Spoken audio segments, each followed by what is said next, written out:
ہمارا مسئلہ یہ چل رہا ہے کہ ابھی تک یہ سمجھ نہیں آ رہی کہ فیصلہ جو سپریم کورٹ نے 5 ججز کا یا 3 ججز کا ہے، اگر الیکشن نہ کرائے گئے تو اس کا کیا فائدہ ہوگا اور نہ کرائے گئے تو اس کا کیا نقصان ہوگا۔ کیپٹلزم ہر 4 سال بعد اپنی ناکامی کا اعلان کرتا ہے۔ دا گریٹ ڈپریشن 1930s کا کیپٹلزم کی ناکامی ہر دور میں موجود رہی، لیکن اس کو ریپلیس کرنے والا سسٹم، اس کو چیلنج کرنے والا سسٹم موجود نہیں تھا۔ 186 امریکن بینکس ڈیفالٹ کے قریب ہیں۔ دنیا یہ فیصلہ کر رہی ہے کہ ڈالر کو ریزرو کرنسی سٹیٹس سے دور کر دینا ہے۔ ایران اور سعودی عرب کے بیچ میں جو معاہدات ہوئے ہیں چائنا کے ذریعے سے، اس سے ہمیں پتہ چلتا ہے کہ یہ لڑائی کبھی سنی شیعہ کی تھی نہیں۔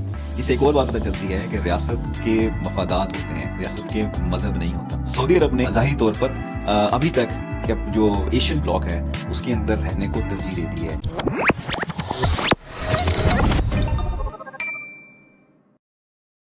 اچھا، دنیا میں اس وقت بہت سی تبدیلیاں ہو رہی ہیں، پاکستانی قوم ان تبدیلیوں کو کس انداز سے دیکھ رہی ہے، اس کے بارے میں تھوڑا بتائیں ہمیں۔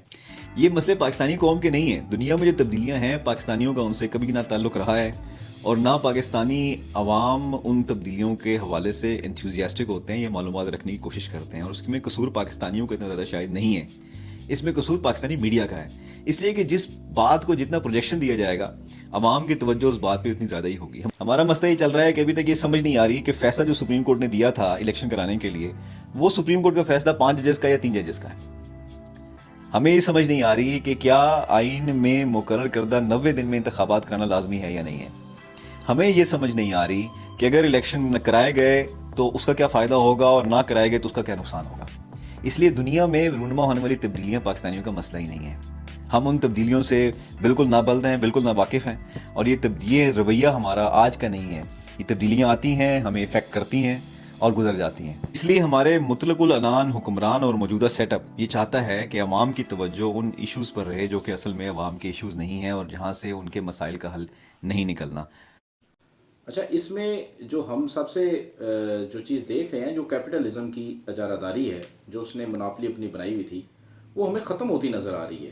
اس میں کیا صداقت ہے؟ کیپٹلزم ہر 4 سال بعد اپنی ناکامی کا اعلان کرتا ہے۔ آپ انفلیشن کا کانسیپٹ دیکھتے ہیں ہر کیپٹلسٹک اکانومی کے اندر، آپ دیکھتے ہیں یہ انفلیشن ہو گیا۔ انفلیشن میں کیا ہوا؟ قوت خرید کم ہو گئی کنزیومر کی، اور چیزوں کی قیمتیں مہنگی ہونا شروع ہو گئیں۔ یہ جو انفلیشن کا کانسیپٹ ہے نا، اور اس کے بعد جو اس سے آگے اس کے ساتھ جڑے ہوئے جو تصورات ہیں، جیسے depression, the great depression 1930s کا آیا تھا، اور یہ 2008 میں جو ریسیشن اور ڈپریشن کے جو کانسیپٹس آتے ہیں، یہ سب وہ عوامل ہیں کہ جو ہمیں بتا رہے ہیں کہ کیپٹلزم ہر 4 سال بعد اپنی ناکامی کا اعلان کرتا ہے۔ ہر 8 سال بعد، 10 سال بعد، 20 سال بعد ایک سائیکل آتا ہے جس میں کیپٹلزم پوری طرح سے ناکام ہو جاتا ہے۔ کیپٹلزم کی ناکامی ہر دور میں موجود رہی، لیکن اس کو ریپلیس کرنے والا سسٹم، اس کو چیلنج کرنے والا سسٹم موجود نہیں تھا، یا وہ تھا بھی تو ابتدائی لیول کا تھا۔ لیکن چائنا نے گلوبلی اپنے سسٹم کو اتنا اسٹرانگ کیا کہ اب کی بار جو ریسیشن امریکہ فیس کر رہا ہے، جس میں 186 امریکن بینکس ڈیفالٹ کے قریب ہیں، اور اس ڈیفالٹ کے حوالے سے جو ایک قابل ذکر بات ہے، جو غیر معمولی بات ہے، جو پہلے ریسیشن میں نہیں تھی، جو کہ اب کی بار ہو رہی ہے، وہ یہ ہو رہی ہے کہ یہ ریسیشن اس وقت آ رہا ہے کہ جب دنیا یہ فیصلہ کر رہی ہے کہ ڈالر کو ریزرو کرنسی سٹیٹس سے دور کر دینا ہے۔ ڈالر اب ریزرو کرنسی سٹیٹس نہیں ہوگا۔ ریزرو کرنسی سٹیٹس کیا ہے؟ کہ ڈالر سونے کے برابر تھا، ڈالر کی حیثیت وہی تھی جو کہ سونے کی حیثیت تھی۔ دنیا میں کہیں بھی ٹریڈ ہو رہی تھی وہ ڈالر میں ہو رہی تھی، اور سب سے بڑی ٹریڈ دنیا میں جو تھی وہ پیٹرو ڈالر کا کانسیپٹ آپ نے سنا ہوگا۔ جہاں بھی آئل بکے گا وہ امریکن ڈالر میں بکے گا، لیکن یہ سٹیٹس چیلنج ہو رہا ہے۔ یہ سٹیٹس چیلنج ہو چکا ہے۔ سعودی عرب اور چائنا کا معاہدہ ہو گیا ہے کہ اب چائنیز کرنسی میں سعودی عرب اپنا تیل بیچے گا چائنا کو۔ اس کے علاوہ یورپین ممالک میں فرانس نے چائنا کے ساتھ اس قسم کا معاہدہ کر لیا ہے۔ برکس والے جو کنٹریز ہیں، برازیل، رشیا، انڈیا، چائنا اور ساؤتھ افریقہ، یہ جو 5 ممالک ہیں جن کی جی ڈی پی اس وقت انڈسٹریلائز ورلڈ سے بڑھ چکی ہے، ان 5 ممالک کی ملا کر، یہ اپنی نئی کرنسی لانے کا فیصلہ کر چکے ہیں۔ اس کا مطلب یہ ہوا کہ آنے والے دنوں میں ڈالر کی قیمت نہیں گرے گی، خالی اس کو بھول جائیں آپ۔ قیمت گرنا، ڈالر کی قدر گرنا، کیونکہ سب کچھ ڈیمانڈ اینڈ سپلائی پہ ہوتا ہے۔ ڈالر کی قیمت تب بڑھتی تھی جب دنیا میں اس کی ڈیمانڈ بڑھ جاتی تھی تو سپلائی کم ہو جاتی تھی۔ ہر ملک کوشش کرتا تھا کہ ڈالر کی اپنے ریزرو ڈالر میں رکھیں۔ اب جب ڈالر کی ریزرو کی جو حیثیت ہے، اس کی ڈیمانڈ کم ہوگی تو یقیناً اس کی سپلائی بڑھ جائے گی اور ڈالر کا ریٹ تو گرے گا۔ یہ ایک معمولی بات ہے۔ سب سے بڑی بات ہے کہ اس کا سٹیٹس ختم ہونے جا رہا ہے۔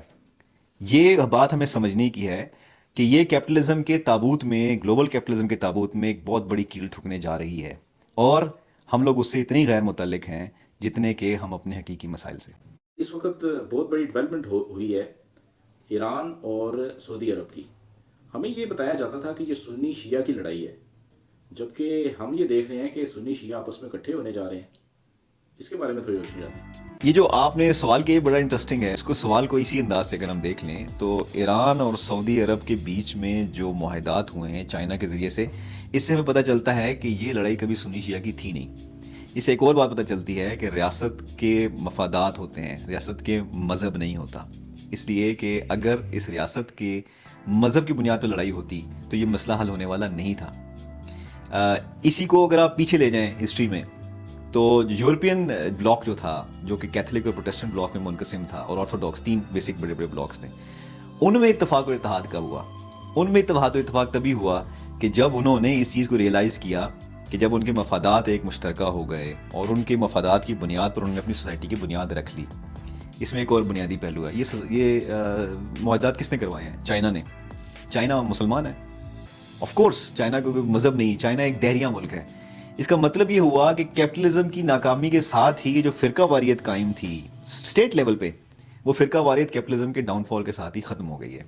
اور سعودی عرب نے ظاہری طور پر ابھی تک جو ایشین بلاک ہے اس کے اندر رہنے کو ترجیح دے دی ہے۔ شنگھائی کوآپریشن آرگنائزیشن، شنگھائی تعاون تنظیم کا ممبر بننے جا رہا ہے سعودی عرب۔ اس کے علاوہ ایران اور سعودی عرب میں بہت سارے ایسے مسائل جو کہ حل طلب تھے بڑے عرصے سے، اس کے اوپر معاہدات ہو گئے ہیں، اور یہ کرانے والا ایک دہریہ ملک ہے۔ جب تک امریکہ کی ڈومیننس رہی تب تک ایران اور سعودی عرب کے مفادات ایک نہیں ہو سکے۔ تجزیہ اگر سامنے رکھیں، شاید یہ خوش فہمی نہ ہو کہ اب جو فرقہ واریت ہمارے ملک میں ان 2 ممالک کی وجہ سے رائج تھی، شاید اس میں بھی کمی دیکھنے کو ملے۔